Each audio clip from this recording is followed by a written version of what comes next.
Breaking news समाज share कंदासीं। Smart चौहड़ी में पुलिस अहम कार्रवाई करे मंशियात हथ करण की दावा की है।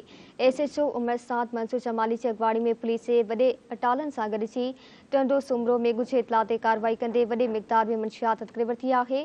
पुलिस मूजिब टंडो सुमरो में ज़ाहिद शोरो के घर से छापो हणी ज़ाहिद शोरो के गिरफ्तार करे वडे मिक़दार में मंशियात हथ करे वरिती है।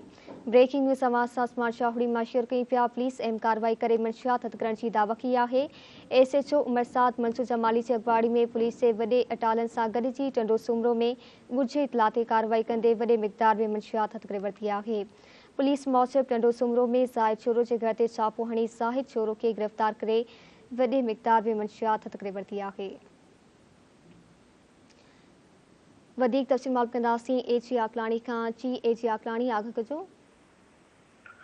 जी मां तव्हांखे ॿुधाईंदो हलां त उस्मान चौड़ीअ जो उमर सां थाणे जे हद वारो ॻोठ टंडो सूमरो में पुलिस राति देर सां कार्रवाई कंदे हिक घर ते छापो हणी वॾे मिक़दार में मुंशियात वारो सामान जंहिंमें गुटको मावे में इस्तेमालु थींदड़ सोपारियूं केमिकल हथ करे वरितो आहे, जंहिंजी माल लिखियल पिया ॿुधाई वञे थी। SHO उमर सां मंज़ूर जमाली ॿुधायो त हीअ कार्रवाई SSP टंडो अल्लायार फारूक जेको सो पंहिंजो आहे जलवाणी साहब उनके हुक्म ते कई वही है। मुंशियात की खात्मे लाइ ही अड़ियूं कार्रवाई थींदियूं रहंदियूं आहिनि। जवाबदार जेको आहे ॿुधायो वञे थो ज़ाहिद शोरो आहे जंहिंखे गिरफ़्तार करे वरितो आहे, उन खिलाफ़ केस दाख़िल कोन कयो वियो आहे।